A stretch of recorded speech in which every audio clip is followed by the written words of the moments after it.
Hey, everybody. We got Brad and Chelsea here from Prompt. Debbie from Road to College is here as well, but she's off video for the time being. A bunch of people are starting to roll in, so we're going to go ahead and just give about a minute or so before we get started. But as we are doing that, go ahead and drop in the chat where you're from. And then number two is, where are you in the essay process? Are you done with all the essays? Have you not even started all the essays?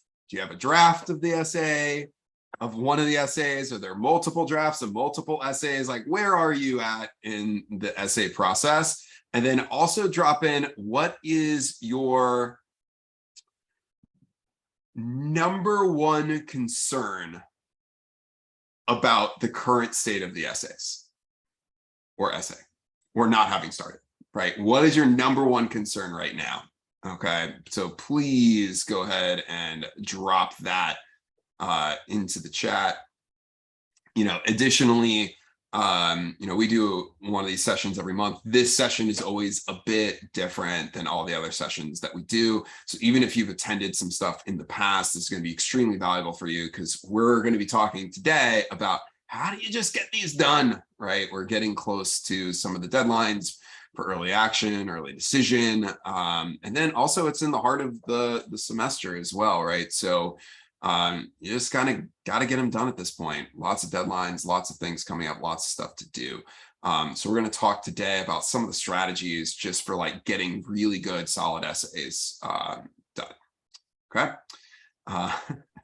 We got nervousness, we've got writer's block. Yep. Writer's block is generally when you don't have a good idea of what your audience actually cares about. So we're going to be talking a little bit about that today as well, because that tends to help quite a bit. And we have some parents of younger students here as well. This is going to be really valuable for you just to start understanding kind of how colleges are thinking about essays and what the audience does as well. All right. So as we go, please go ahead and drop into the chat any questions that you have. Chelsea tonight is my counterpart in crime, though that's literally every day and it's not criminal, I guess, what we do. So we have Chelsea here. She's going to be taking a lot of the questions, answering them in the chat, interrupting me as we go through this entire thing. And we're just going to have a good time tonight. All right, we have a bunch of essays that many of you submitted that we're going to review. But first, we're going to just talk about how to get started, right? How to get them done. And that's the main purposes. Chelsea, you have anything you wanted to touch on before we begin? Or Debbie?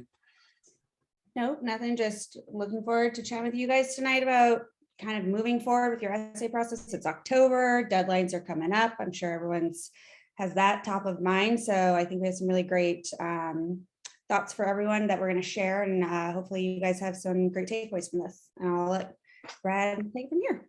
Yeah. All right. So as I said, go ahead and drop in the chat any questions as we're going. So Chelsea and I, we're from Prompt. We are the largest college and most recommended college admissions essay coaching company in the world. We'll talk a little bit about that later, but just so you know, that's who we are. And our goal tonight is to make your students' essays impossible to ignore. Okay. Why does that matter? Is because colleges, especially selective colleges, have tens of thousands of academically similar applicants. And these selective colleges are using these essays to differentiate between these students that otherwise look very much the same on paper, right? Similar academics, relatively similar extracurriculars a lot of times. And what the data shows is that having strong essays can improve your admissions chances by 10x. So if you've been to any of our previous sessions, you know we cover a lot of this content in depth. We're not going to talk about that tonight, because tonight is about just getting these essays done. Okay. So we're going to start with the 5 traits that colleges look for in applicants. Understanding what our audience actually cares about is critical to understanding what to write.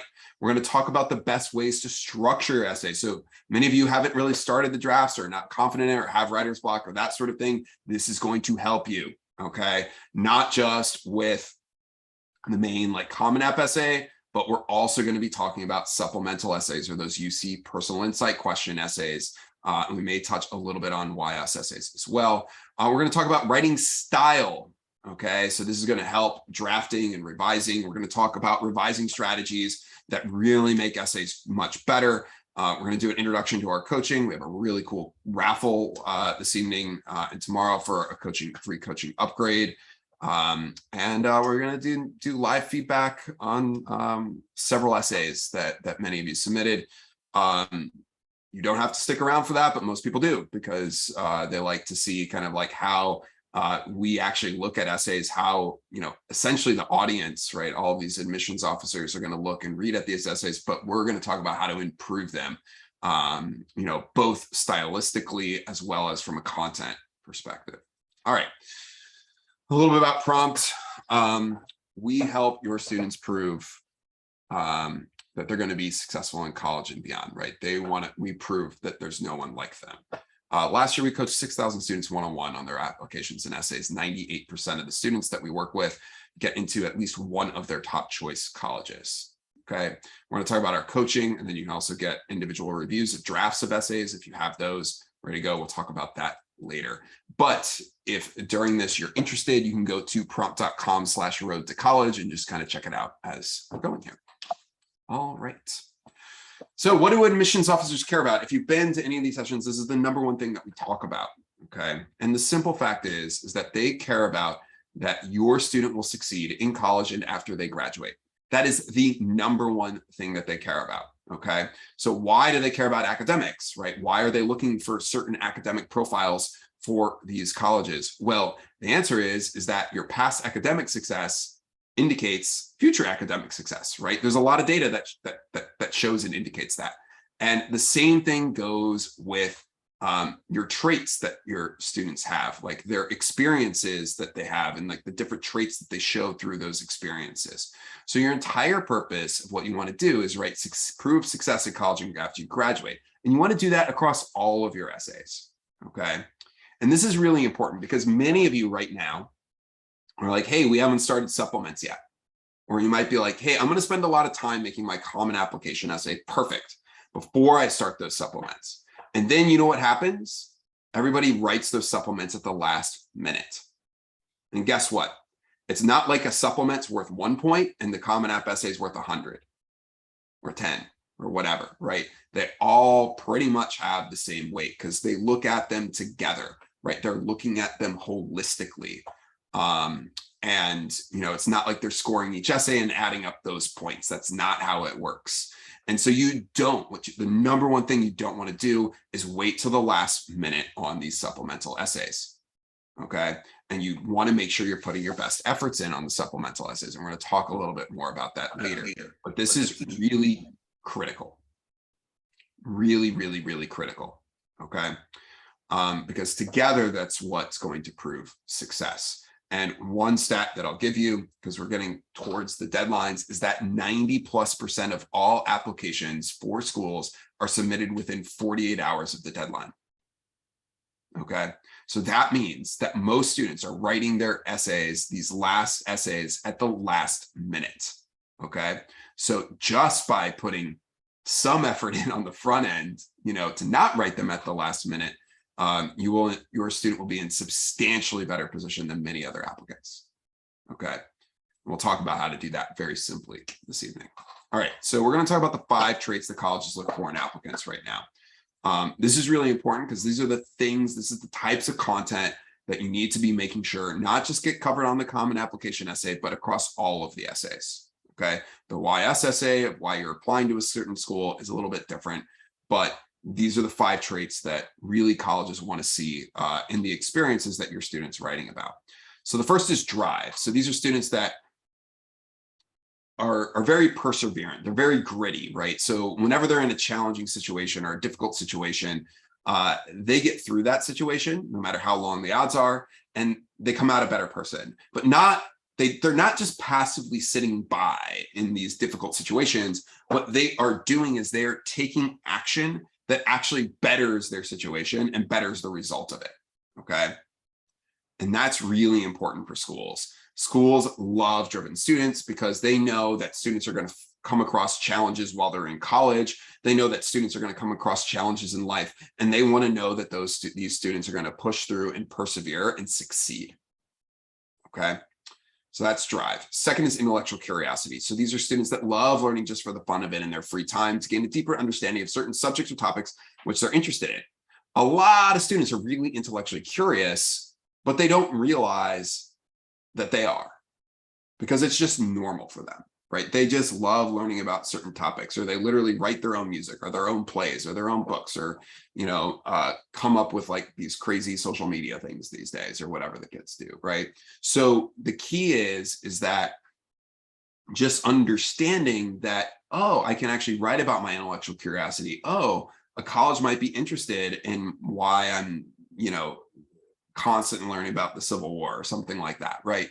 That is stuff that the colleges really want to know, okay? Because the more intellectually curious you are, the more you're going to keep learning outside of class in college and throughout life, okay? The third is initiative. So these are students that are really entrepreneurial. Sometimes they're in like formal leadership roles or informal leadership roles. But what's really important is they're not willing to accept the status quo. Every single organization or group of people that they're a part of, they identify things that could be made better. And not only do they identify them, they actually take action and improve on it. Okay. So those are students that take the initiative. Fourth is contribution. So these are students that no matter what group of people they're a part of, that group of people is much better as a result of their being there. Okay. Colleges love these contributors because these are kind of the super connectors, the connective tissue across this campus community. So colleges know that it's not just about the education of why you're going to go to that college. It's about the network, right? The school's community, building these lifelong connections, and these super contributors, right? These people that are, constantly making others around them better are really important to those school communities. And the fifth one is diversity of experiences or interests. So different students have different life experiences, different interests, different ways of thinking about the world. They can add unique perspectives to the student body, and colleges love it when those people interact. Okay, number one. And then number two is they want their students to go and have an impact on all sorts of different geographies in the world. They want to have an impact on all sorts of different industries, governments, nonprofits, different problems that need to be solved, like climate change, all sorts of other things, right? This is what colleges want, right? They want this kind of diversity, right, of experiences and interests amongst their class, okay? So this is what the audience cares about. So when we select our content, we're going to be looking at these things. And when we review essays later today, we're going to be looking for which of these 5 traits come through in the essays and which of them are the strongest, right? The real strengths of these students, okay? The other thing that's really important to understand is that there's no such thing as a bad topic provided it actually relates to one or more of these 5 traits. This is really important because a lot of times you hear, oh, don't write an essay about sports or band or theater, right? Or community service in some cases, or, the time that, you had like tore your ACL and had to recover from it.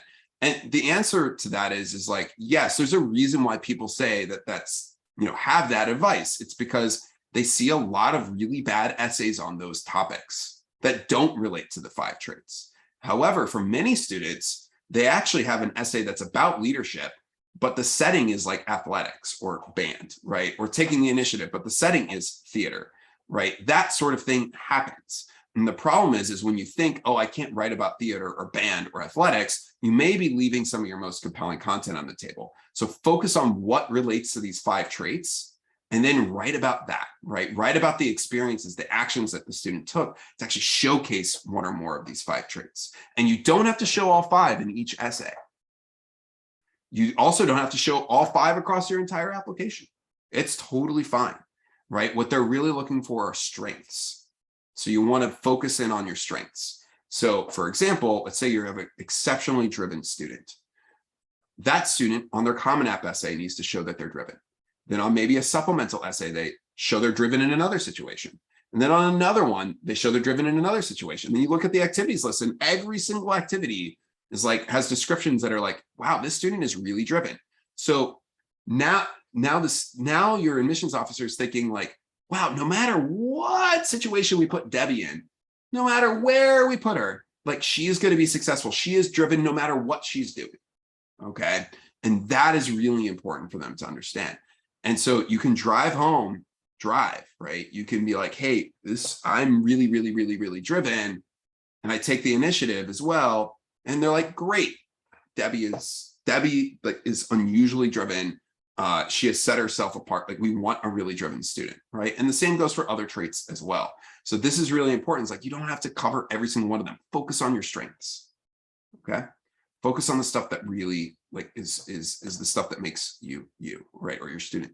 All right. Any questions that have come in kind of on content topics? Because we're going to move to structure next, and then we'll get to writing style and revising. Chelsea, or did you have anything you wanted to add? No, I was just going to mention, and I kind of wrote about it a little bit in the chat, but it might be good to kind of expand a little bit. Someone didn't know the difference when you mentioned like Common App versus supplements and what that entailed. So yeah, so when you're applying to school, there's like a main essay called the Common Application Essay. Okay. And it's 250 to 650 words that you write. Now, many schools that you're applying to have additional essays. These are called supplemental essays that you need to write. Okay. And those supplemental essays are just as important to that school as the Common Application Essay. Just as important. But the Common Application Essay is used across many different schools. You use the same essay across each school, whereas the supplemental essay is a specific question that college wants you to answer, okay, in a specific word count. All right. So what happens is a lot of students look at these extra essays as like less important because you're not using the same essay across every single school. In fact, you're a lot of times modifying the same essay to fit each of the different essays that the school wants. But guess what? Each school cares about that essay quite a bit. That's why they're asking the question or questions, right? Sometimes there's one of these, what's called supplements. Sometimes there's 7, depending on the university. So that's kind of the general gist of it. I won't go into too much detail, probably because a lot of people on this call have realized at this point how many essays they may need to write. But that's kind of what we're talking about when we refer to the supplements, or these extra essays that certain schools ask. Okay, we have a question from Kathleen has her hand raised. We can Hi, I was wondering if a topic could be too dark for an application essay, for instance, overcoming addiction. Yeah, so that's a great question. So we see a lot of different essays that may be about something that's darker. So that could be addiction, that could be anxiety or depression, that can be eating disorders, that can be many different things. Okay. And what you have to ask yourself is, because it's difficult to comment on specific situations, because a lot of times it can be really good content, but it can also be content that is maybe you don't want to write about. And what we have to look at is, what does your audience care about? Your audience cares about whether or not you will be successful in college and beyond. Okay. So if they see something that's related to addiction, anxiety, depression, eating disorder, all of that sort of stuff that may indicate that this student may not be successful in college, that is a red flag in the application, and they will say, well, I would rather maybe not take that risk on. Okay. At the same time, when you have some of these difficult situations that maybe you've gone through, and you've come out this gone through challenging situations, and you've taken action to make a situation much better, and you've basically can prove that you're going to succeed in college and beyond, and this past experience has actually helped you in a lot of ways get to the point where you will be successful in college and beyond, then that can be really compelling content, right? But what we find is that a lot of students do not get to that point, okay? Or can't really prove that. And if that's the case, you can't really prove it, then you probably shouldn't, you probably want to write about something else. Okay, that's a great question. Thank you, Kathleen. All right. Any other questions on content? And we'll take other questions at the end on content too, but just if there's any more here. All right, let's talk about structure, because this will also, so the number one thing to solve writer's block is to understand what your audience cares about, because now you can more easily identify what to write about. The second thing is understanding how to structure your thoughts, okay? And so there's a number of different structures, but we're going to talk about the common application essay structure first. That's that 650 word essay we're talking about. And we're going to talk about the most common structure that's used for this essay, which is what we call the journey essay, okay? And basically what this is it's a journey through a certain experience and beyond that experience that shows personal growth in some way, okay? Because the best way to show a lot of these traits is generally through experiences where you've taken actions that result in personal growth, because those actions can be related to initiative, contribution, drive, intellectual curiosity, diversity of experiences and interests, right? And so the basic structure is you want to set a scene and drop a hint as to what is to come, okay? So what happens is a lot of people don't drop that hint. So it's very unclear from the beginning of the essay what this essay is about and how is anything the student's writing relevant, okay? And we're going to see that when we look at examples of essays. A lot of the feedback that you'll see me providing on these essays relate to like this type of structure, okay? Then the first section of the essay, right? These aren't like paragraphs, they're just sections. They could be multiple paragraphs. Is like before. So who were you before this journey? What was happening before you went on this journey? So for example, let's say you were a terrible athlete, right? You were like riding the bench. And that's kind of before this situation. So in the introduction might be like this situation where you, hey, in this moment where you scored this game-winning goal, for example, and before you're like riding the bench. Then during is like you realize, hey, I'm going to make myself much better. So during is like, what actions did you actually take during this journey? So you're like, hey, I'm going to get way better, right? So you learn about nutrition, you start training on your own, you start watching kind of these different YouTube videos on like different soccer skills, and you spend hours a day, practicing those different skills, right? So you're showing drive, you're showing intellectual curiosity. And then like after, right, who is this new you, right? You're like, hey, I'm very confident, I'm great, I'm doing this. And then like, it just so happened to be at the most critical moment of our season, I broke out in one of the moves that I learned and it worked and I scored the game-winning goal, right? And that changed me in XYZ ways, right? Then not only are you doing that, but then you're talking about the next steps, right? So how did this change you? So you have to prove to me that you changed and talk about the actions that you went on to take that you otherwise would not have taken. So a lot of times we see an essay where, somebody did like a community service event and maybe they spent 2 or 3 hours on the weekend. And they're like, hey, I'm this really changed person. I realized that, all of these things about the world and myself as a result of it. And then the essay ends. And my thought is, well, prove it to me. Prove to me that you have actually changed. How did your life actually change? What are the different actions that you've actually now taken that you wouldn't have taken otherwise? That's really important content, okay? And a lot of people leave it out. And then finally, you just like wrap up, and then you like if your future ambitions are relevant, you provide a look to your future. So if they're relevant to the content that you just wrote about, okay, you provide a look to your future, and that's helpful for your reader to see you see that student kind of on campus and then after they graduate. So it kind of wraps the whole story together and helps, oh, I could see Debbie is, running this like, Facebook parent Facebook group in the future, right? Or, Chelsea is this amazing, college admissions essay coach, network manager, right? So like maybe those are a little specific, but it's helpful to kind of give a sense of like, here's what I might be really interested in, or here's what I might be planning to do based on the content that was written. That's not required, but if what your long-term ambitions are related to it, it does really help, within this essay.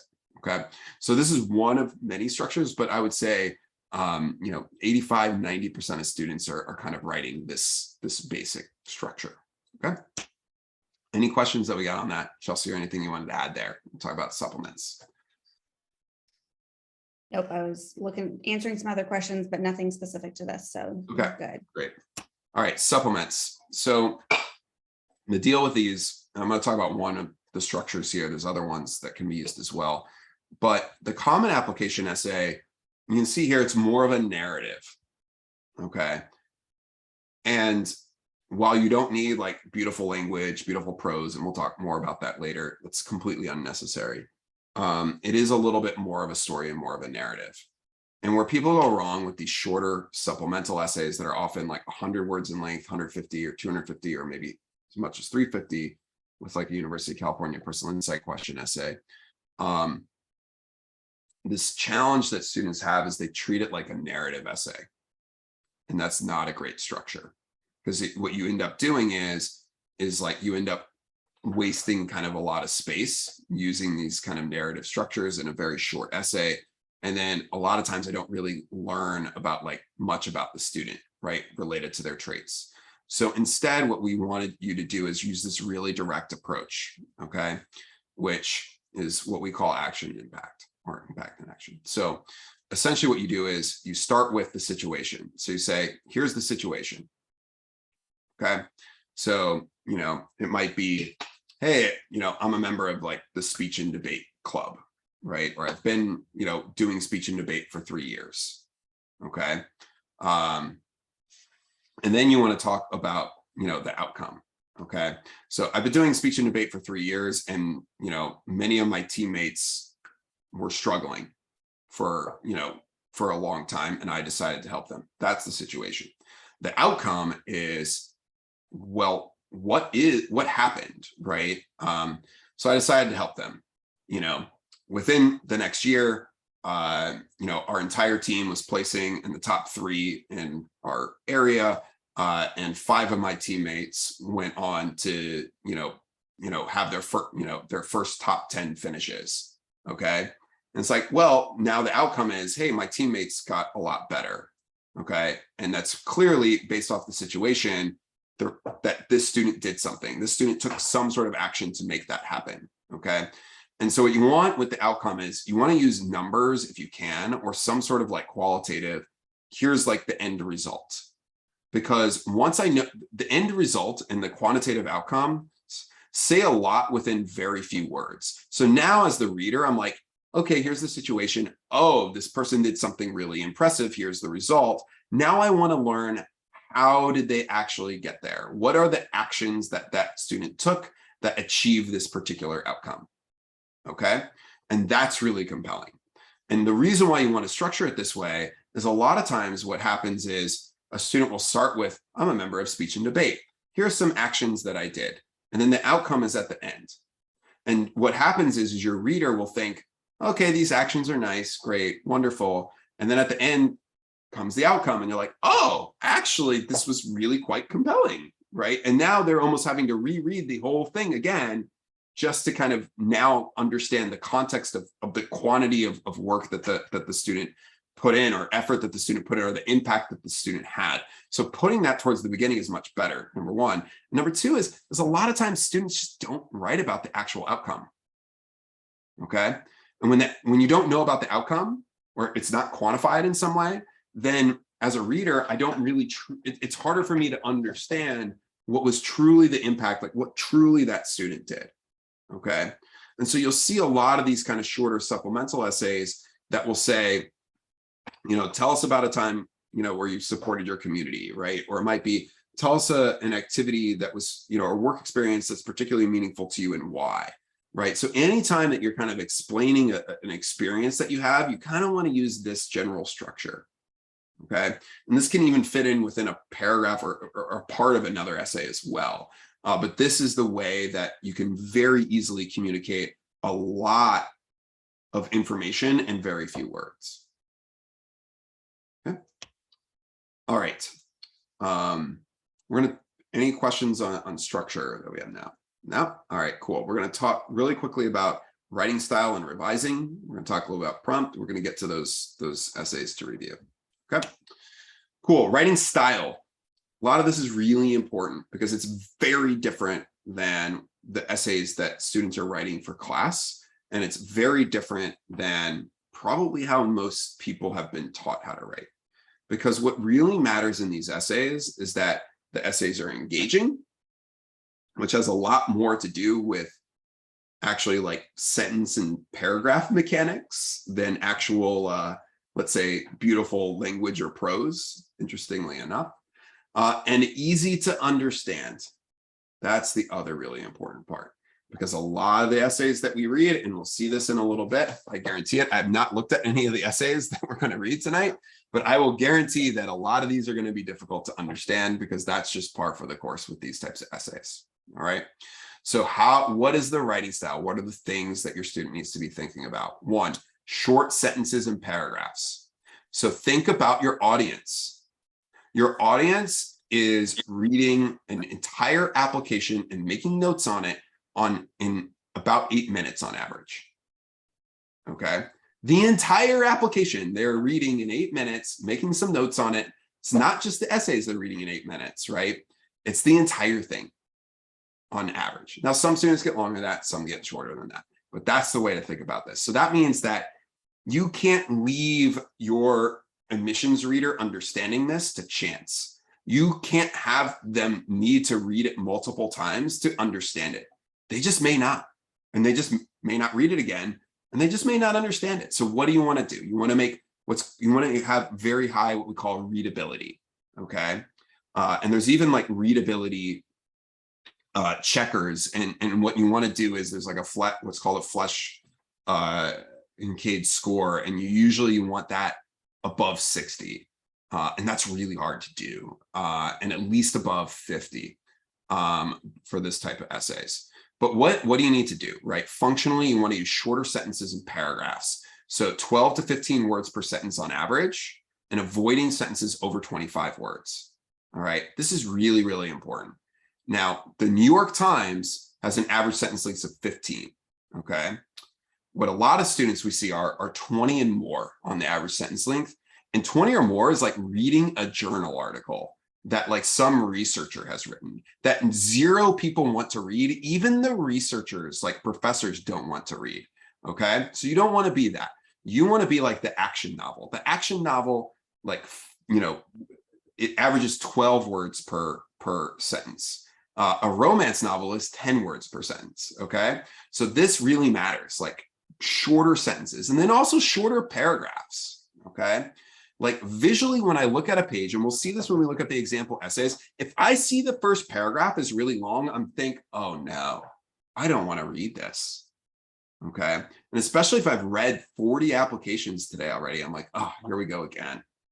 But you can ease your reader into it with maybe like a 1 or 2 line introduction, and then you have a slightly longer paragraph, and then a shorter paragraph, and a longer paragraph, and a shorter paragraph, right? And what that does is it actually creates this engaging style of reading, but it also decreases the cognitive load of your reader. So usually speaking, you want to average 3 to 5 sentences or lines per paragraph. 1-line paragraphs are totally fine, and you always basically want to stay 7 lines or under, okay? In a very rare situation, should you go beyond that, and maybe somewhere in the middle of what you're writing. The other thing that's really important that we always hear a lot of people say, which is a complete myth on essays, is to use very complex vocabulary words. Don't do it. Just don't. Doesn't make you seem intelligent. Instead, writing simply makes you seem intelligent. And that means using simple words. You want to avoid vocabulary that your reader won't immediately know. If your reader has to think about what a word means, because it's a word they don't frequently see or they just don't even know, guess what? Now they're thinking about what that word means and not what your writing means. Okay? So write very simply. Most of the best writers today write very simply. They're not using these overly complex vocabulary words, and where they might use a vocabulary word that is lesser known, they're using it within a context that makes it really easy to understand that word. You also want to vary the lengths of your sentences and paragraphs. So shortened sentence, long sentence, medium sentence, long sentence, short, long, medium, right? You're constantly kind of varying that, and you're varying the lengths of your paragraphs too. That makes actually the writing much more engaging. This is a great tool for really interesting and engaging writing without having to like come up with these beautiful metaphors or, beautiful prose, with all these adjectives and flowery language. That stuff is actually not as useful as literally just varying sentence lengths and varying paragraph lengths. And then you just need to focus on clarity, right? The content is what matters. You want your reader to understand the content. All this stuff around creativity and beautiful prose does not matter very much. Okay. And so when you look at these example essays online and you see these beautifully written things with these metaphors and, creative, flowery language, guess what? That's not the reason why those kids got in. The only reason why you're reading that as an example is that's more entertaining to read than what we call just solid essays, which 99.9+% of students write. Okay. And those 99.9+% of students get into all the same schools as the kids that use a little bit of creativity. You don't need to do that. Okay. That's writing style. And it's helpful for students to know these things before they actually start writing. Okay. Because as they're thinking about this, their drafts, this gives them actually a lot of mental flexibility within their drafts to be like, it's okay if I use like a 1-line sentence or a 2-line sentence, right? That sort of thing. It's just helpful to know. It's also useful when you're revising, which we're going to talk about now. So when you're revising an essay, and we're going to do this today, right? When we're looking at some essays, you want to focus on clarity and readability. Okay. And so when you have somebody else revise your essay, or your students revising it themselves, or you're revising your student's essay, here's what you want to do. First, you want to circle wherever you find yourself slowing down while reading. Okay. These are the spots where readability is poor. So if you're reading and you're like, pace of reading is slowing down, circle it. That needs to be fixed. Second, circle wherever you find the writing or content confusing. Okay, so you're like, I don't really know what's going on here, right? Just circle it. That also needs to be fixed. Third, circle wherever you have a question about the content that goes unanswered. So a lot of times when I'm reading an essay, I'm like, oh, this is really interesting.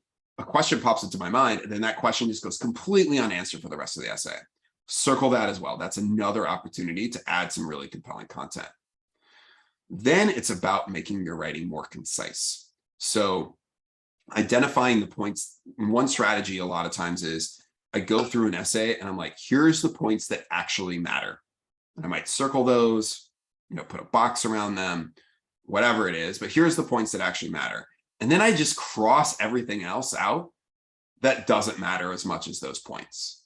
Okay. So a lot of times students have a lot of extra details that are unnecessary.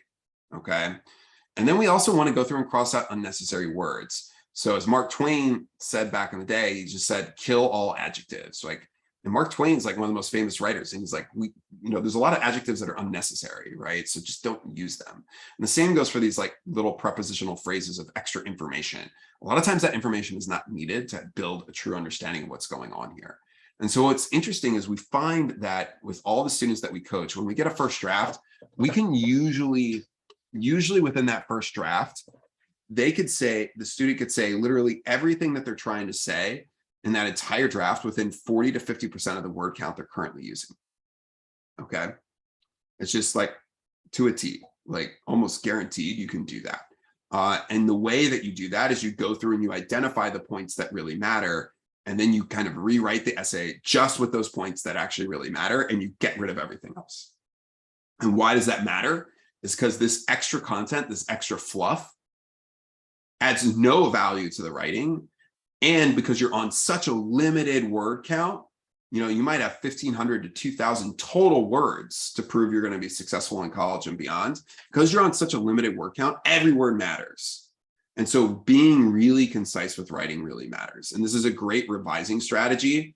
Is we always tell students, doesn't matter how long your first drafts are, because we're going to be able to cut those words down substantially, right? And the students learn how to do this too, right? They start identifying these things and start cutting down their writing and word count substantially.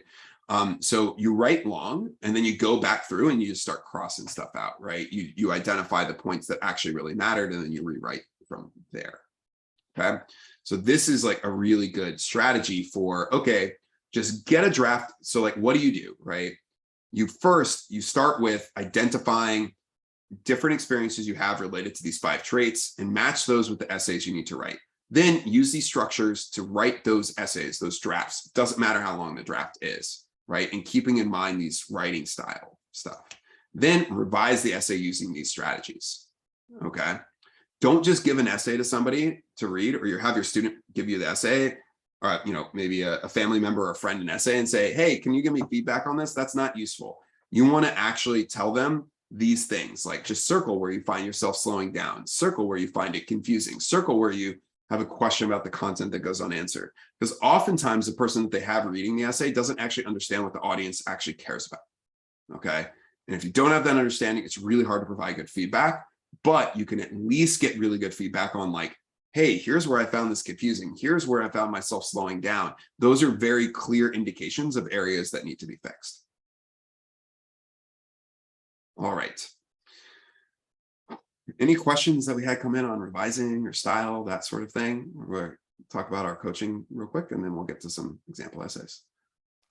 We had a question right before you started this about other structures other than Journey, and I shared one of our articles about Journey and also the montage structure, but talked a little bit. So I just kind of shared that, but that structure really works well for these essays just because of the space and what you're trying to achieve. So, but yeah, no, sounds good. And what we'll show also is like within our essay coaching system, you can actually sign up and get free access to our tools that actually help kind of guide you through actually all the different structures that you can write for each of the different types of essays. Okay. And we use those with our students that we work with. So quick introduction to our coaching, right? Our goal is to help kind of work together to make your students' application impossible to ignore, right? So that means they need to be able to differentiate themselves from other applicants, right? And that's what we're focused on, okay? We're the highest rated, most recommended application and essay coaching company. I mentioned this before, but 98% of the students we work with get into one or more of their reach and target colleges. 3 and 4 actually get into at least one of their reach colleges, okay? And many acceptances at every college, every single year, right? We work with 6,000 plus students one-on-one every single year. And we're also highly recommended by high school counselors. Hundreds of high schools recommend us. And if you look at different options out there, half the price or less. The other nice thing right now is, yes, many of you are kind of later in the application season. You think you're scrambling for this. We can still work with you, right? We have many coaches that still have capacity to work with your students either one-on-one for essay coaching, or you can just submit individual reviews of essays to do. And so the biggest value that we provide is compelling content, clear writing, accountability, right? So developing your students' personal brand. So like which of those traits are really their strengths, identifying what to write about for every part of every application, helping your student make their ideas concise and compelling. This is so important. As I talked about before, you have such a limited word count, maybe 1,500, 2,000 total words on an entire application to make your case. So every single one of those words needs to count, right? And so our coaches have expertise on really guiding your student through making sure, and revising their essay with an item, making content really concise, so that way you can fit more content in. Making your students' writing really clear and very readable, and then also holding your student accountable to getting the stuff done early and on time. I know we're getting closer to a lot of the deadlines, but there's a big difference between finishing all your essays, like every single essay the day of the deadline, and finishing it several days in advance, okay? It's a big difference. It feels a lot better, okay? It feels a lot less stressful, and that really matters, okay? We have about 100 writing coaches. We have the perfect coach for your student. They have all sorts of different backgrounds, personalities, traits, etc. And we match them based off of your college list, personality, ambition.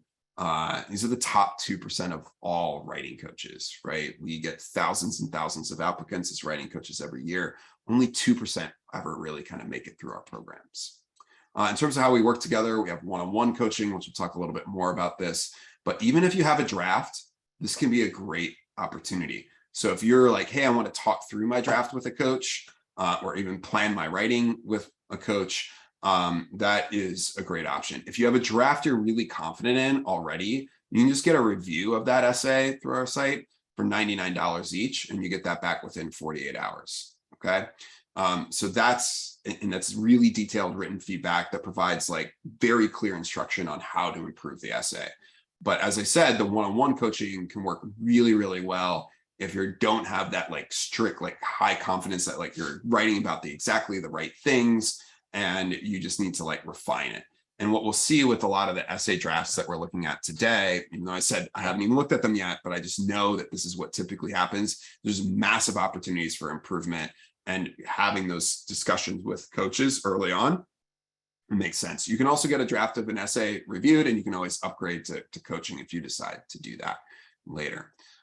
In terms of our one-on-one coaching, we have 5 different options. We have discounts that are available right now through Sunday, October 9th. And we recommend you just go there, sign up for one of these. We have, you can get coaching just on your common application essay or just on the University of California personal insight questions, or you can get support on every written part of applications for 3, 6, or all of the schools that you're applying to. And, this is not, this is unlimited support. So we work with your student via synchronous, like video-based calls, asynchronous written feedback on essays, chat, that sort of thing, until you and your student are confident in the essay or essays that they are submitting to college. And for our complete application support options for 3, 6, and all schools, we're also supporting on scholarship essays that are for specific schools, different programs, portfolios, the activities list, additional information section, like every written component of every of those applications that you select to work on with us. Okay.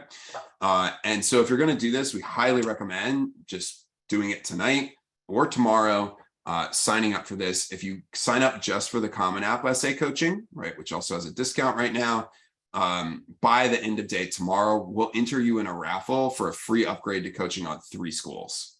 Okay. Applications for 3 schools. So the $1,300 upgrade value. Okay. And we're just doing that for Road to College families. So I highly recommend, just if you're considering the one-on-one coaching, just go ahead and get that. If you're not satisfied after your first call with your coach, you can get a full refund. Okay. And the reason why we do that is because we believe in our product, and so do all of the families that we work with have great experience with it. Okay. All right, Chelsea, was there anything that I didn't cover there? Because we're about to do some live feedback on essays. No, I think everyone's very mesmerized by you tonight, Brad. Yeah, questions. It's just not as exciting as I normally is, I guess. So sorry about that. So let me, I'm also going to pull up, let me just pull up the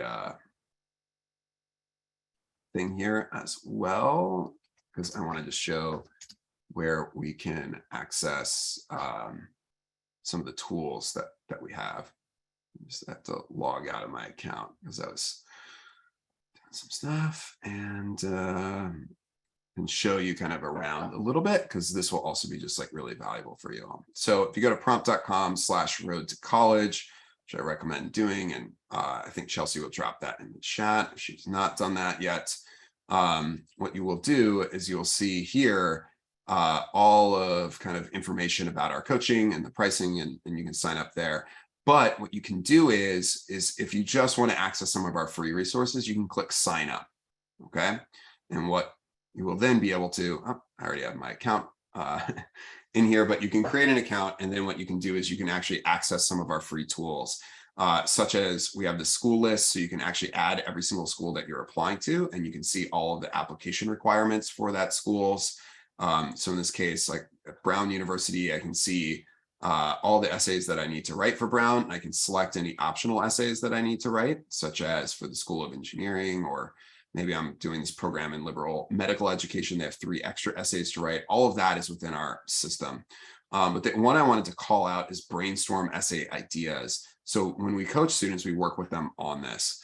And so they start with this application plan, which actually walks them through which of the 5 traits that they have and helps them brainstorm content related to those 5 traits. Okay. So this is a great way for your student that might have some writer's block to start identifying some ideas of what they're going to write about.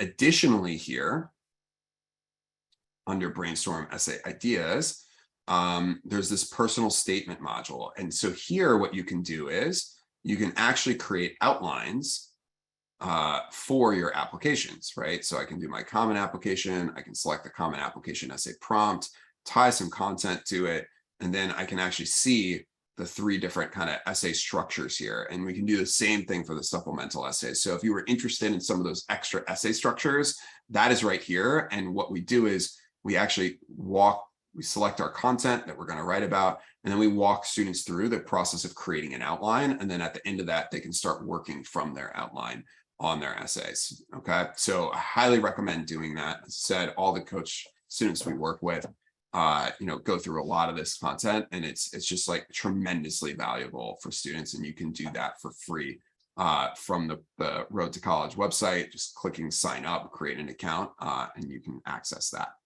Okay, let's read some essays. Okay, so what we're going to do here is we have time to do, and you can stick around for everybody for as long as you would like. But we're going to do 2, maybe 3 essays. I'm going to read them out loud. And as we go through this process, and as I said, I have not looked at these essays at all. I just opened this up, as Chelsea knows, all the essays up literally 1 minute before this whole thing started.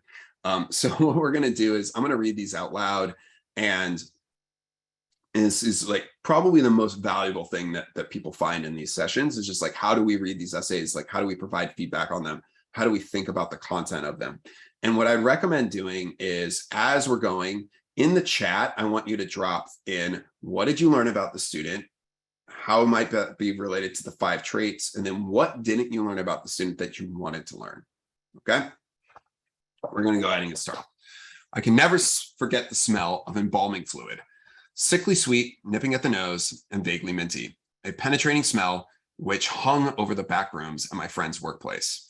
He needed someone to cover his job as a shamrim, or guardian of the deceased, at a Jewish funeral home, and I did it. I wanted to know what it was like. I was curious. My life has largely been shaped around curiosity and a desire to find my place in the world. I was raised in rather unconventional cultural circumstances. My mother, a Reformed Jew, made sure I learned all the traditions and customs of modern Judaism, attended Hebrew school, and went to the services regularly. My dad's family is from Japan, so visits to Baba and Gigi's house were filled with the pungent scent of freshly cooked Japanese root vegetables and the sight of large bags of soybeans that Baba would boil and then pulverize into the most delicious tofu. In contrast, my other grandparents' house was antithetical museum of architecture and artwork, and the only olfactory reference was the musky smell of my grandmother's ever-present perfume. Those visits included trips to museums and conversations about how art gives life meaning, which has helped me realize my passion for design. The combination of these experiences and perspectives were my first exposure to discovering who I am and where I belong. My Jewish identity helped uncover a love of performing. However, it didn't come easily at first. When I auditioned for a role in a show at my synagogue, I was so terrified that I sang crouched down and hidden behind a costume rack in the director's office. But year after year, I returned to perform in a musical rendition of the story of Purim. My confidence grew. I sang in school productions, I sang in the shower, and I sang walking down the street. Most recently, I was asked to sing as a cantorial soloist, bringing in the Jewish New Year. As I improved, I learned that this art form wasn't only an expression of who I am, but something that could move others as well. By continuing to push myself, I gained deeper understanding of my own psyche and feel empowered at lifting other people up with my voice. I continue to explore my interest in the arts throughout high school, but creating and studying art weren't enough to satisfy my inquisitiveness. So when somebody mentioned the opportunity to critique shows by joining a student program called Cappies, I signed right up. The first year in the program was tough, and because I was dissatisfied with my knowledge level, I immersed myself in reviews, reading for hours. When the time came to write my first critique, much to my surprise, my review got published. I was published 4 more times that year, leading to a nomination for the Best Rising Critic Award. The next year, all of the members of the club were able to come together and earn Best Cappies Award.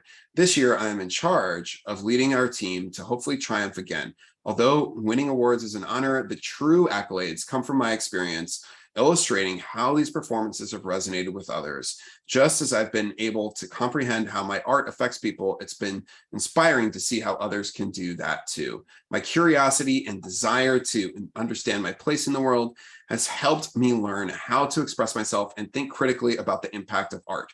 In college, I hope to combine these skills to explore design as a way to hold up a mirror to our world. And if that path takes me somewhere unusual, like a funeral home, I won't hesitate to dig right in. All right, so as I said, drop into the chat. What did we learn about this student? How does this relate to the 5 traits? So which of those 5 traits did you see coming through? And then what didn't we learn that we wanted to learn about the student? And then overall, like, how did you, did you feel this was compelling? What parts did you feel compelling or not? Okay, don't see a lot of stuff jumping into the chat right now. This child's essay, it's a shame. Student's a great writer. What we got?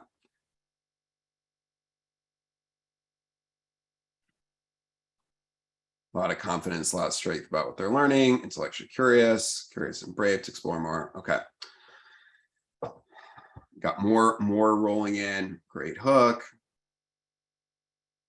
Okay. So this essay is very common of what we see among relatively strong writers. Okay. So it's fairly well written, but the student is leaving massive opportunity on the table. There's a lot of content in here that is completely unnecessary. And honestly, I was not very interested in this essay until we got down here to the Cappy Awards part, where all of a sudden I started seeing a lot of intellectual curiosity about art, right? And then an outcome read, this nomination to the best rising critic, and then something to do with like some teamwork. Like, this is actually the most interesting part of the entire essay. And that is a total of like 120 words. Okay. The rest of the essay, I'm like, I just don't understand why a lot of the content is there. Like, is it really necessary? Okay. Here, at the beginning of the essay, I think a lot of people like this, right? And I don't dislike it, other than the fact of like, I think immediately here, how is this relevant? And the challenge that I have is that if this essay is about curiosity, there's not like a ton of examples of curiosity in this essay. It's mostly an intellectual curiosity essay. Okay. And so if I'm talking about curiosity, like, what are all the other things that I might be curious about? Okay. Or different things within maybe just the world of art or performance that the student is curious about. If you're going to do that, that's interesting, right? You can do that. But the challenge is this is not related to the art part of this at all. Okay. So even if you were like, hey, this is an example of me being curious, and the rest of the entire thing is about curiosity and art, well, how does this particular experience maybe relate to art? Maybe it just relates to curiosity, which is fine, but then I need multiple examples of curiosity in different areas, not just art. Okay, art is now just a piece of a broader umbrella, but it feels to me that the student is trying to make art this bigger thing, because that has more to do with their future goals. Okay, and so with that, like, if I'm looking at this essay, I'm really looking at this as like every single piece of this entire beginning probably does not need it. We see a lot of students feel the need to write about their family, cultural background, and history. Okay. And for a lot of students, that does really matter, right? That can relate to like diversity of interests and experiences. But this doesn't seem, maybe the part around like the art piece of this may have some semblance of mattering, but it probably doesn't matter that much. Okay. And so what value does this add other than me being like, okay, the student has a multicultural background, but like, how has that multicultural background actually affected the actions that the student has taken, and what the student is, like what have they done in their life as associated with that? How has it affected them? It's unclear, other than, okay, my grandmother was very interested in art. That had an impact, right? Because they're doing a lot of stuff with art, but the other stuff is unclear. And so it's probably unnecessary. So if I was looking at this, what I would really want to know is a lot more information basically about all this intellectual curiosity with art and engaging with art, right? Or performance art in certain ways, right? So this part around like studying art, you know, to satisfy my inquisitiveness, I was like, okay, that's interesting, great. Well, here's one example is this Cappies stuff. But I want to know more detail around that. Like, how do you actually learn? What do you specifically look at? How do you actually evaluate the art?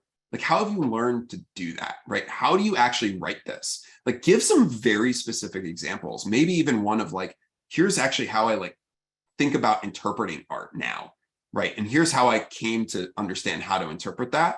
And here's this unique perspective that I have, right? Because the student has clearly spent a lot of time on this and could probably talk to me, anybody, for days about art. But I'm only getting a little bit of that in here because I get some of the outcome stuff that we talked about. I'm like, oh, so this student, because of this outcome, clearly has like some really interesting things and is probably really intellectually curious and has done a lot, but they're not really talking about a lot of the actions that they took. Okay, so for me, this could be more of a journey essay structure, right? Where, you know, the journey can be at the beginning, it's like, been around art all my life, right? You know, from all these conversations with my grandmother to, you know, actually performing, right? To from overcoming stage fright and performing, which is probably enough to mention.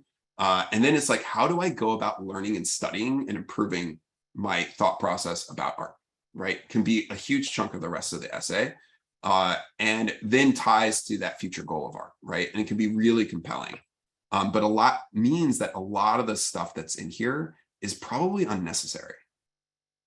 Okay. Now, it's well written, right?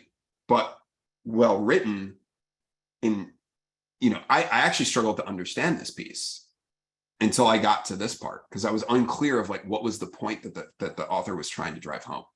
Okay. And so we see this a lot of times with like very good, strong writers, is that they're trying to fit maybe too many different disparate pieces in, and they're really struggling to kind of get it into a cohesive whole. And it's because they're unwilling to like cut. They're like, hey, I had this great idea of this funeral home thing at the beginning. I really want to include that. And then as they're writing, it's like, well, how is that relevant at all? Okay. Now it's an interesting thing. Maybe it fits in some other supplement or something somewhere, or maybe it does fit in this essay with a more of a broader essay about curiosity and leaving it intellectual curiosity around the other stuff to another essay. But this is the challenge, right? And so I just want to be clear on this, that this is an essay that, you know, it's very common that we see this essay, especially amongst like very strong writers, that because they don't really understand their audience in a substantial and significant way, they're actually not writing about the right stuff. They're not focused on the right things. Okay. Chelsea, were there other comments or other things that came in related to this? No, I mean, I think you kind of spoke to it. I think it's, you know, when you have a student that is a really strong writer and can paint some really nice pictures, you can kind of get distracted by that, which I think was kind of happening from what I could see in the comments. But as somebody that knows what the admissions officer is really looking for and kind of you've already spoken to all this, but it's not just about those pieces. And it can be really hard for students to focus in. It's 650 words. It's really not that much. And particularly for strong writers, there's so much that they want to try to pack in there, but you have to be really mindful of keeping it focused. Yeah. And this is why, you know, working, you know, with somebody like an essay coach, or, you know, if a teacher has a lot of time, right, and they have an understanding of audience, or a counselor or a family member, right, just kind of working through all of this really is helpful, and speaking through all this and getting written feedback on an essay like this. For this type of essay, I would be like, hey, the better strategy is to actually have a conversation with an essay coach, just to get to the point of like, okay, let's actually talk about like, how do we want to actually structure the essay and the content that we need to cover to develop an outline together, right? And then work from that outline where we can then like work on revising that essay, right? And that's kind of the general process.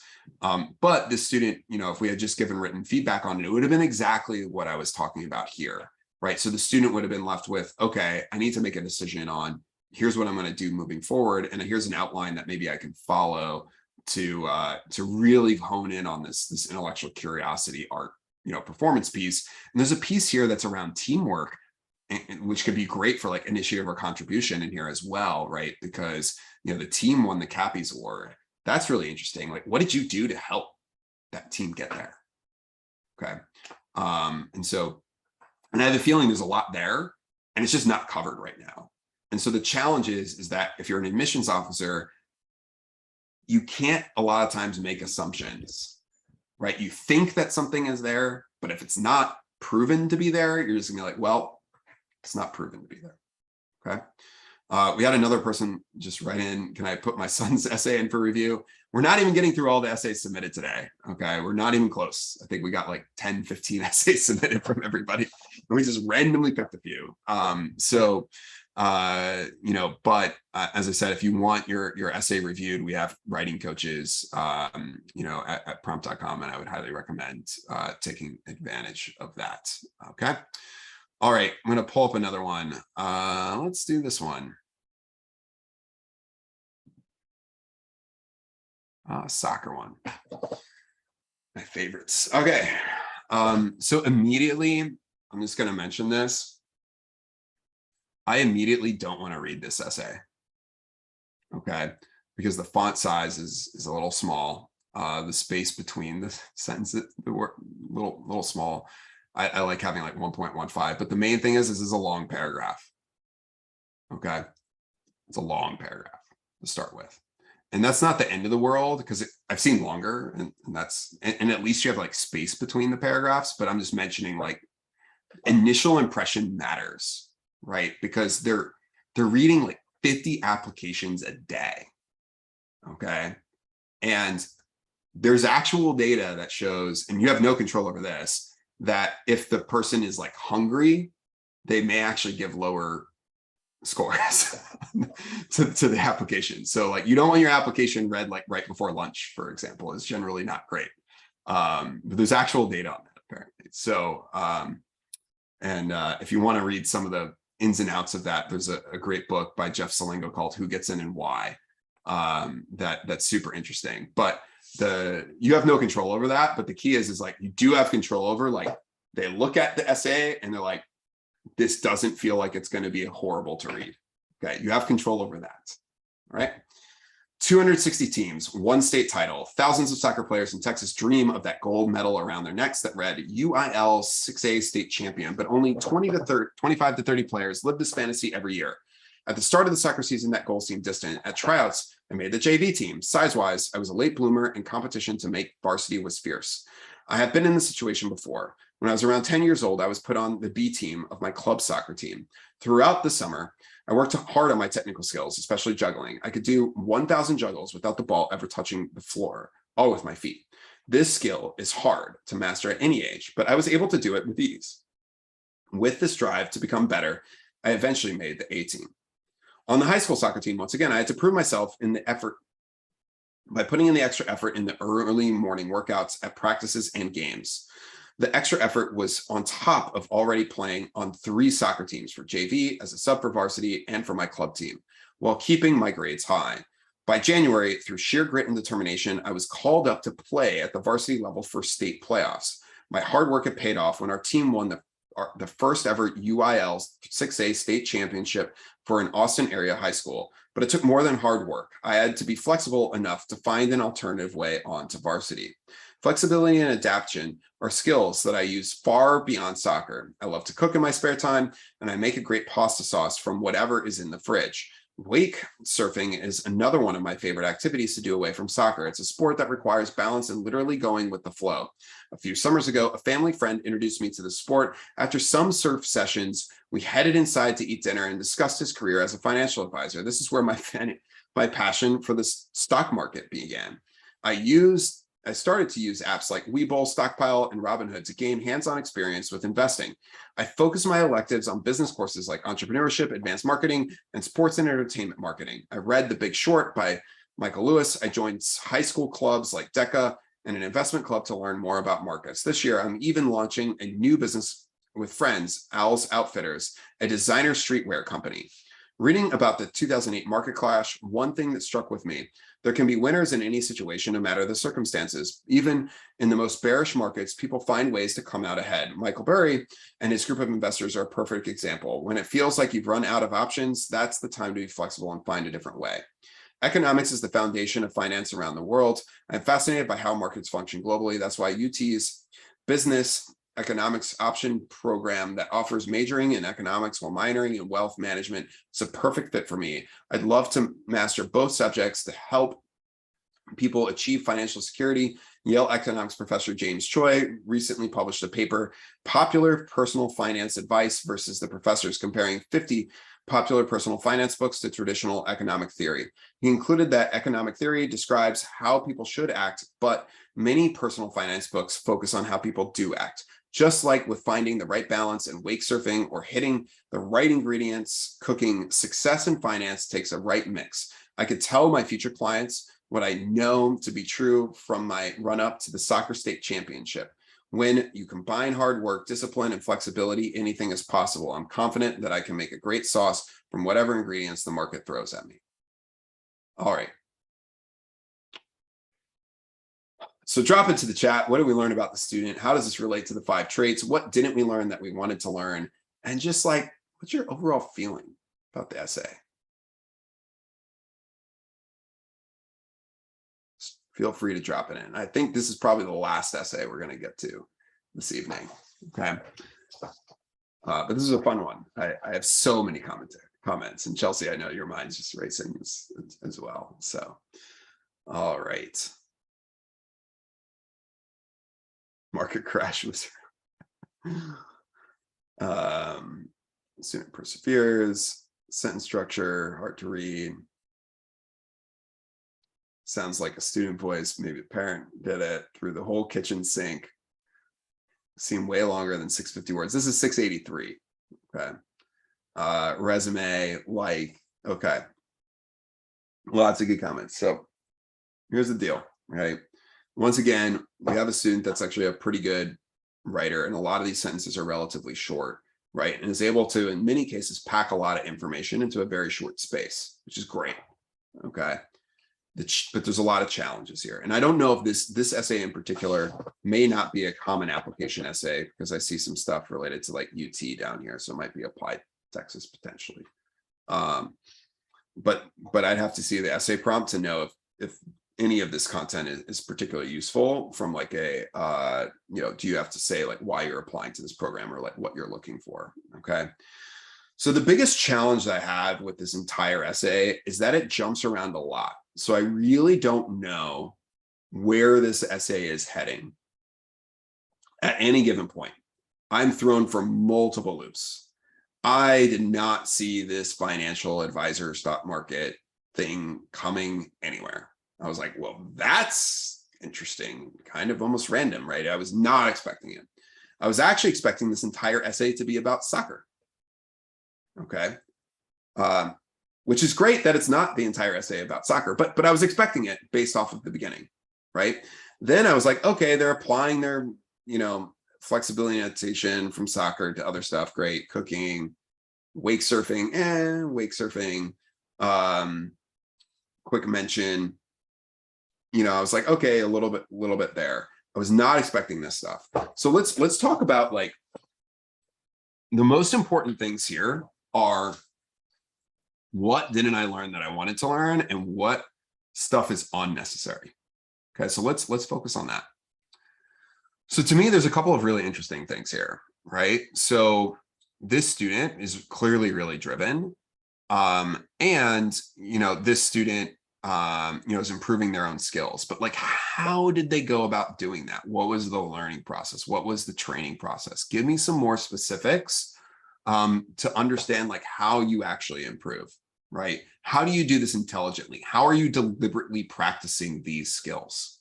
Okay.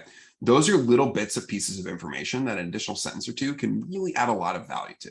Okay. Number one. Next, so just the extra effort, like early morning workouts, practices, games, once again, it's really about the process. What is that deliberate practice that the student was doing beyond this? Like, how did they actually learn? Were they actually looking at, breakdowns of like, professional soccer games and where players are positioned and all sorts of other stuff like that? Like, what were they really doing to get better? Okay. Then we see, okay, that they were called up, right, to this soccer team, and they won the first state championship. But this student's role in that is very unclear. Okay, very unclear, and it's probably intentionally unclear. So, what was the direct contribution of this student in the actual lead up to the state championship?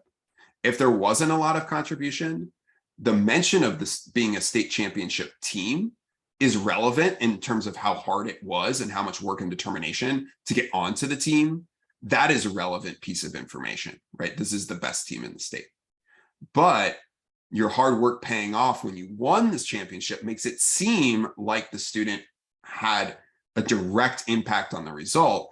But some of the earlier stuff indicates that maybe the student was on the bench for the playoffs. It's unclear. Okay. And when you're not clear like that, what you're trying to do a lot of times, and we see this with many students, is they're trying to take credit for things that may not be true. And that's okay in the sense of that might be how you're talking with your friends and stuff. But when you're writing these essays, like, you want to focus on clarity. Okay. You don't want to leave this massive open question, because now I'm like questioning a lot of things in the essay.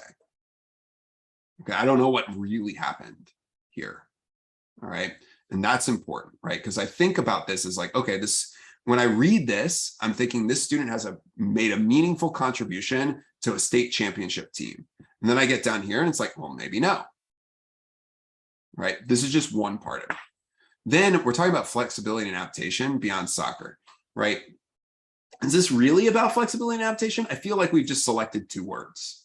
Okay, because the rest of the content is not really that associated with it, right? How is wake surfing being flexible and adapting, right? Cooking in spare time, flexibility, adaptation. Flexibility and adaptation is really about like, here's this weird, different, challenging situation that is now put in front of me that I was not expecting, and I needed to adapt. I needed to be flexible, and I need to get through it. There's not any of that here. So what we're doing is we're just kind of picking words, right? And we see this often with many students as well, where we're just like picking these different words that like, oh, this word sounds good. Let me just like embed that as like a trait of mine in this essay. But it's really hard to be like, hey, how does this actually all tie together to this word? But there's a lot of really interesting content here. So you're using these apps to gain hands-on experience. Okay, interesting. Are you actually investing money? Are you fake investing money? Like, what was the outcome of this? How did you actually learn this stuff? You're just taking elective courses. You have read The Big Short. That's fine. People read books. But what I really want to understand is your learning process, right? So if you're really into like the stock market and you're using these apps, like, how are you figuring out what you are doing? Okay. Like, how are you learning this stuff? Like, where are your resources? What are you like? Are there communities online that you're engaging with? Are you actually, looking at Wall Street Bets on like Reddit or like whatever it is? Like, I want to know more about this process. This is very interesting to me, and it feels like we did not spend much time. Okay. And honestly, the entire essay, you could even maybe cut a lot of the soccer stuff and put that in another essay you might need to write entirely, and really just focus on this. Like, hey, if you want to be a financial advisor in the future, like, here's literally all of the stuff that you have done to really learn about this and the experiences that you've had to like build up a certain knowledge base and understand that you really enjoy doing this, right? And you're engaging with others in the community, and so on and so forth. And then there's this random mention of this launching a new business for designer streetwear. That sounds really interesting. I would love to learn about how you are going about doing this business. Or has this not even started yet? And if it hasn't started yet, probably shouldn't be included, right? That could be like an update later. But if it started and you're doing something, then maybe you want to actually write about like what you've accomplished, what you've learned so far, right? And that's kind of related to the finance or business side of things. But then there's a lot of stuff here, like this entire paragraph is completely irrelevant. Okay. They're trying to show like what they've learned, okay, or how this is relevant or how they think about it. But like you're 17 or 18, like talk about your experiences, talk about like your learning process, or and based off of your learning process, like how have you developed a unique, you know, a particular perspective on something, and then like did you implement that actually like in your fake stock market bet trades. And then finally here, the UT's business economics option. So if this is kind of like a YS type style essay towards the end where you have to say, here's why I want to be in this program, it, you know, it helps to mention certain professors that you're particularly interested in. But you know, some of this is like, how is this exactly relevant? So this is a Yale economics professor that we're now talking about here, even though it's UT's business economics option program. And I'm just really unclear like how any of this is relevant. Okay. And like, why are we talking about this? So a lot of students get very philosophical about certain topics and they're like, hey, I want to show like my intellectual like breadth off, or how I view different things. And guess what? You're like 17 or 18. And so just like waxing philosophical in the essay is not that useful. What really matters is like talking about your experiences and like what you have done, what you've therefore learned. And maybe you have developed some perspective based off of what you have learned. But this is not like that, you know, interesting. And then it's very forced at the end, you know, with the Stocker State Championship. So to me, as I was saying, it's like, we have to make some choices here. Okay, so this essay could be a lot about drive and interest, and you want to then tie in somehow both soccer and, you know, kind of learning about like the finance market at the beginning of the essay. So I know it's kind of about both subjects in some ways, or I need to pick one of them, and I would probably pick more of the finance oriented one. Although the soccer one can be really interesting depending on like that whole learning process, you know, resulting from it. Okay, all right. Chelsea, did you have thoughts, or were there any chats or comments that came in? I'm just responding to different questions. I did respond to this a little bit. If you want to talk a little bit more about it, just someone was saying, it seems like you guys feel like sports and cultural background stories might be too cliche. So I kind of just mentioned they can just fall into that trap because of what students then tend to feel like they have to talk about and explain. And it just doesn't leave a lot of room for the students to talk about themselves and the traits and how they're going to be successful. But I don't know if you want to add anything else. Yeah, so cultural background, I've seen some amazing cultural background essays because the students' culture had a meaningful impact on the actions that they took in their lives to date. Okay, like a meaningful impact. So that's one. You know, the second thing that I'll say is, you know, about sports. This could have made for a tremendous essay, okay? Because clearly the student has put the work in. The challenge is there's a lot of gaps in the content around that learning process and around like how they practice deliberately, okay? Because a great sports essay is actually an essay that's about drive and intellectual curiosity, so improving your skills, or it's an essay about leadership, right? Taking the initiative, making other people better around them, okay? Or contribution, right? That's what those essays are really about. The challenge is a lot of the sports essays end up being about, I love sports, I'm good at them, right? I scored the game-winning goal, right? That's what a lot of the essays kind of come down to. And yes, the essays may not exactly sound like that, but if I was to summarize what most of the sports essays I see are, it's those kind of things. But this could have made for a fantastic essay. It's just like, there's just a lot of unanswered questions within it that if they were answered in a specific way would be really compelling. All right. I did see something that they felt like this didn't sound like a 17 or 18-year-old. I've definitely seen 17, 18-year-olds write like this before. So to me, this was not super surprising. It is a little different for sure. The student is much more kind of like concise to the point kind of bringing, sometimes covering a lot of content in very few words, which can be good.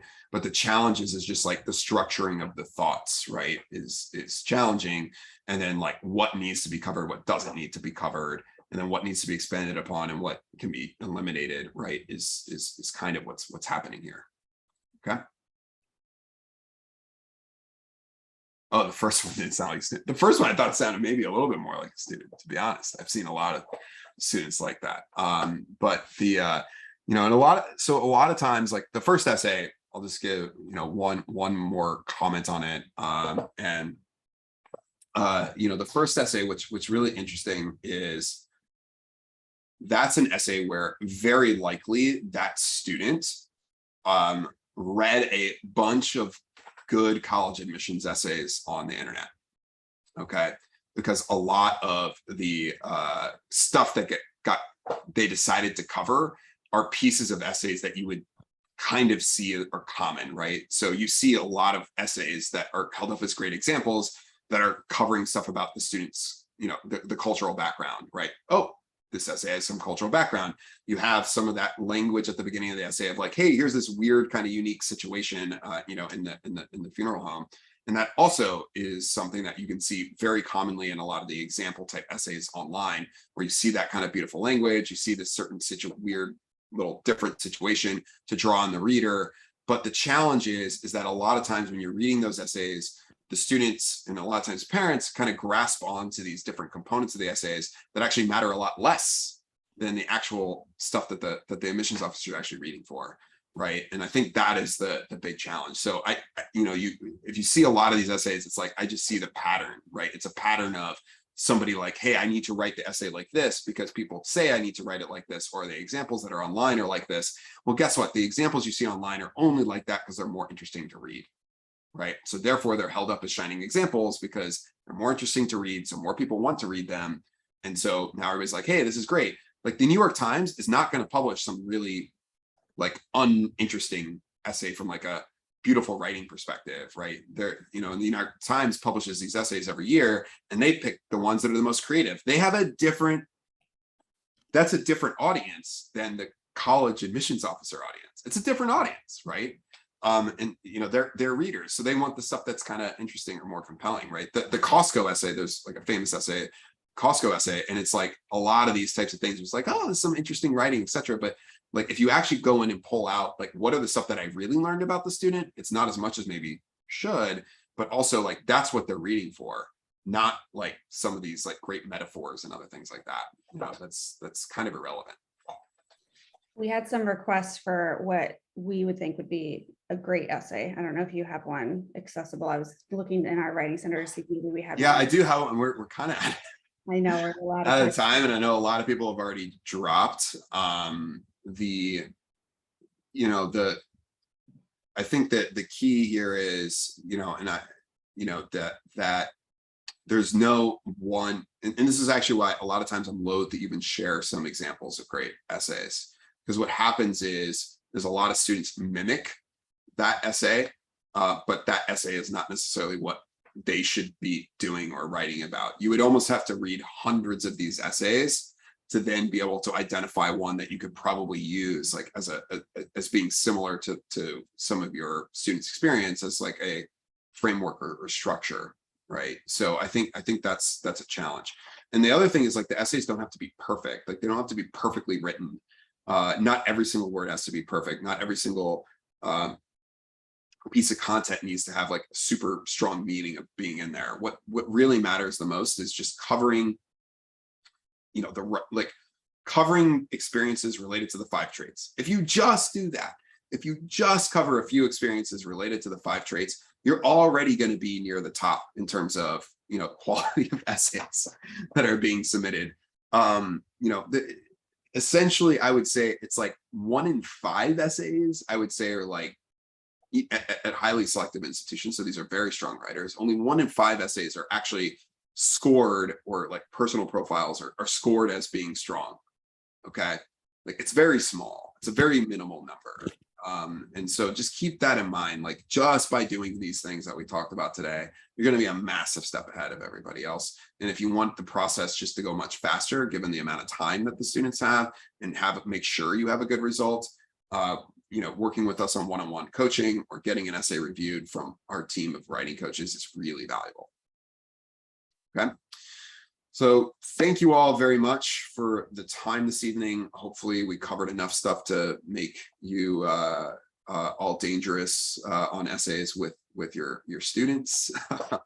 I know it's a rough process to go through with students. I think I have about 10 years until I have to do it with my oldest kid. Chelsea, a little less time for you, but although I think we'll just have the coach do it, not ourselves, but it is what it is. All right, well, thank you all very much. As I said, through tomorrow, if you buy a common application as a one-on-one coaching package, you can be entered into a raffle for a free upgrade to our 3 school options. And it's not too late to get started. We have a bunch of students starting this week, next week, you know, and that's okay to still get it done in time for the upcoming deadlines. All right. Thank you very much. Have a wonderful rest of your evening. Bye-bye.